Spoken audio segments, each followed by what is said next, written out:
बिस्मिल्लाहिर्रहमानिर्रहीम। अल्हम्दुलिल्लाहि रब्बिल आलमीन वस्सलातु वस्सलामु अला सय्यदिल अंबियाए वल मुरसलीन। अम्मा बाद। मेरे प्यारे भाइयों और बहनों, रमज़ान मुबारक महीना हमारे दरवाजे पर दस्तक दे रहा है। ये महीना सिर्फ भूखे और प्यासे रहने का नाम नहीं है, बल्कि ये हमारी ज़िंदगी को बदल देने वाला महीना है। अगर हम चाहें तो सिर्फ एक रमज़ान हमारी पूरी किस्मत बदल सकता है। आज का बयान है, रमज़ान में ये 5 काम ज़रूर करें। पहला काम, नमाज की पाबंदी। सबसे पहले अपनी 5 वक्त की नमाज को दुरुस्त करें। बहुत से लोग रोज़ा रखते हैं लेकिन नमाज में कोताही करते हैं। याद रखिए, रोज़ा और नमाज दोनों अल्लाह की इबादत हैं। अगर नमाज दुरुस्त हो गई तो ज़िंदगी दुरुस्त हो जाएगी। रमज़ान में कोशिश करें कि मस्जिद में जमात के साथ नमाज अदा करें। फज्र की नमाज ख़ास तौर पर जमात से पढ़ें। रात की तरावीह को हल्का ना समझें। ये वही महीना है जिसमें कुरान नाजिल हुआ। दूसरा काम, कुरान से रिश्ता जोड़ें। रमज़ान कुरान का महीना है। हर दिन कम से कम 1 पारा पढ़ने की कोशिश करें।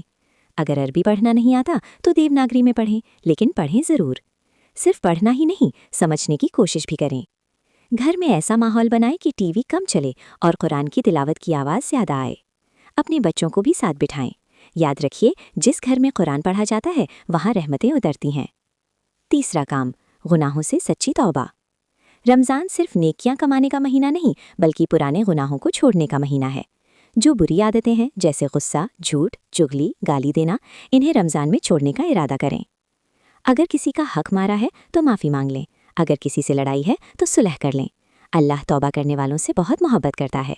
एक सच्चे आंसू से सालों के गुनाह माफ़ हो सकते हैं। चौथा काम, सदका और खैरात। रमज़ान रहमत और बरकत का महीना है। इस महीने में दिया गया सदका कई गुना बढ़ा दिया जाता है। चाहे थोड़ा ही क्यों ना हो, लेकिन रोज़ कुछ ना कुछ अल्लाह की राह में दें। गरीबों को इफ्तार कराएं, किसी रोज़ेदार को पानी पिलाएं, किसी के घर राशन भिजवा दें।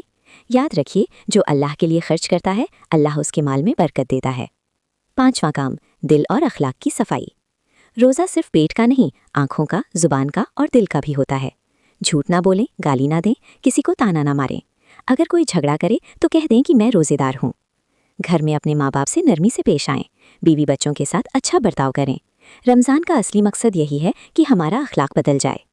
मेरे अजीज़ दोस्तों, अगर हमने इन 5 कामों को अपना लिया तो ये रमज़ान हमारी ज़िंदगी का टर्निंग पॉइंट बन सकता है। नमाज की पाबंदी, कुरान से मोहब्बत, सच्ची तौबा, सदका और अच्छे अखलाक, यही काम हमें जन्नत के करीब करते हैं। आइए नियत करें कि इस बार का रमज़ान पिछले रमज़ान से बेहतर होगा। हम अपने घर को भी बदलेंगे और अपने दिल को भी बदलेंगे। अल्लाह ताला हमें इस रमज़ान की कदर करने की तौफीक अता फरमाए, हमारे गुनाह माफ़ फरमाए और हमें नेक बंदों में शामिल फरमाए।